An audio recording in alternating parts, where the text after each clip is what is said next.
Happy Saturday, September 13th, 2025. You're listening to CoeCast. I'm Hunter. And I'm Riley. Today's episode was made completely with AI. We're battle testing Microsoft Vibe Voice 7B, so if I sound extra buttery, that's the model doing vocal skincare. If we randomly harmonize or clip a syllable, we're keeping it. That's part of the experiment energy. Okay, today's story is big for marketers and ops teams. Adobe rolled out AI agents inside Adobe Experience Platform with a new Agent Orchestrator. Translation: your data lake with dashboards just grew hands and started doing work. Yeah, this is the difference between asking your stack what happened and telling it what to do next. They've got 6 pre-built agents: audience, journey, experimentation, data insights, site optimization, and product support. The orchestrator is the brains routing tasks between them. So like a producer for your marketing agents, you give it intent, it figures out who does what. Love that. What's actually new for automation folks, though? We've seen agents in decks for a year.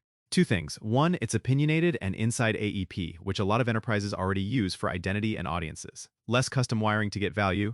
2, it's generally available, not a lab demo. This moves from hype to actual workflows. And it's very human plus machine. You set goals and guardrails, it does the grind. That's our love language here. Who should care? Is this mostly for enterprise marketers? Primarily, yes. If your customer data lives in AEP, you can switch this on and immediately automate segmentation refreshes, journey tweaks, testing, and reporting. If you're a solo YouTuber, this isn't editing your vlog. But if you run lifecycle across email, site, and ads, it'll shave weeks off cycles. Solo creators listening this is still relevant conceptually. The idea is agents running behind the scenes, not just content generation. Think about your own stack: Zapier, N8N, Shopify, Klaviyo. Where could you put a bot on the boring parts? Quick lap through the agents and then we'll talk impact. Audience agent keeps segments fresh off live behavior. Journey agent designs and adjusts multi-touch flows based on drop-offs. Experimentation agent sets variance, monitors lift, and tells you where to reallocate spend. Data insights agent translates signals into reports and forecasts. Site optimization agent watches your site, flags UX issues, and can roll out controlled variations. Product support agent triages tickets and drafts responses using your knowledge base. That's basically the whole marketing ops loop. Segment to journey to experiments to reporting to site updates to customer support. It's like autopilot, but you still pick the destination. And you can connect it via API. AEP exposes REST endpoints for data ingestion, identity, segments, decisions, and eventing. The agents can call and be called, so you can say, push a segment to ad channels, or pipe insights into Slack, or trigger a journey from an external event. Let's go practical. Give me a scenario with numbers I can feel. Mid-market retailer. You've got 12 cohorts, 2 growth PMs, 1 analyst drowning in dashboards. Today, refreshing segments takes half a day each week. Testing new promos takes 2 weeks to set up, run, and interpret. Reporting eats another day. With agents, segments refresh continuously, the journey agent nudges drop-off paths automatically, experimentation recommends rolling budget to winning variance in hours, and data insights pushes a simple readout to the team every morning. Conservatively, you buy back 2 to 3 people days a week. Which is huge because that's the difference between we had an idea and it shipped by lunch.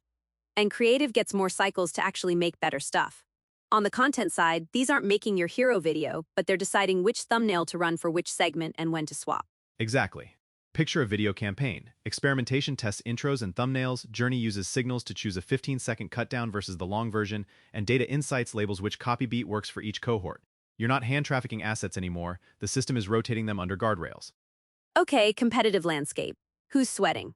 Braze and Iterable on journeys, Optimizely and VWO on experiments, Twilio segment and mParticle on CDP, and then you've got Salesforce with Einstein inside Marketing Cloud. This puts Adobe ahead on agents built into the stack, right? It definitely sharpens Adobe's story. If your data foundation is AEP, it's much smoother to activate. Salesforce is pushing Copilot and agents too, but Adobe stitching identity, journeys, tests, and site optimization under one orchestrator feels very cohesive. If you're a standalone experiment tool without tight data hooks, this should make you nervous. Pricing vibes? I assume enterprise, call your rep, bundle negotiations, maybe some compute tier talk. That's the read. I'd label it premium but potentially cost neutral if you retire overlapping tools and reduce headcount pressure on ops. If Experimentation Agent pushes 10% lift on a major lifecycle stream, it pays for itself fast. What about risk? Where could this go sideways for a team? Governance. You need approval workflows so an agent doesn't push a layout change that breaks a promo page. Drift detection so a segment doesn't slowly exclude a key cohort. Clear policies around what it's allowed to change autonomously versus what needs a human review. Also, connectors. The cleanest loop is inside Adobe's garden. If you live on non-Adobe channels, you'll rely on exports and partner integrations, which can slow feedback loops. So trust, but verify. Turn on read-only or suggest-only modes first, then graduate to auto-apply on low-risk surfaces. And bring your legal and brand teams to the party early. Also, data hygiene. Garbage in, garbage orchestration out. The agents shine when your identity graph is solid and events are reliable. Is this out now or a waitlist thing? It's live. The 6 agents with Agent Orchestrator are generally available. What's next is Agent Composer, so you can build custom, branded agents with your policies. That's the real playground for teams that want skills like our tone rules or our refund policy flow.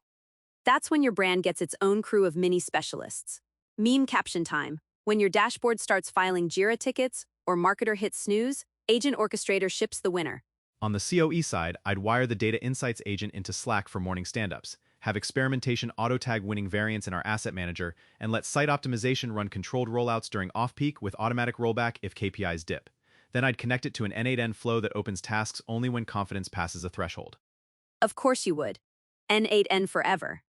For creators, even if you're not in Adobe land, steal the blueprint. Use your CDP or even Google Analytics events, pipe them to your testing tool, let a bot pick the winning thumbnail by day 2, and push a summary to your team chat. Same pattern, smaller stack. One more angle, support. Product Support Agent classifies tickets and drafts answers from your knowledge base. If you loop that learning back into Journey, you can proactively message users who show the behaviors that usually lead to those tickets. Less friction, happier customers. And on audio, brands can align podcast CTAs by journey state.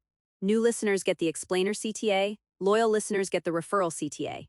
The agent tracks lift by episode and channel. This is the nitty-gritty that compounds. Benchmarks will matter. I'd love to see case studies with cycle time saved, like we reduced audience refresh time from weekly to hourly, and we shipped 2 times more experiments per quarter.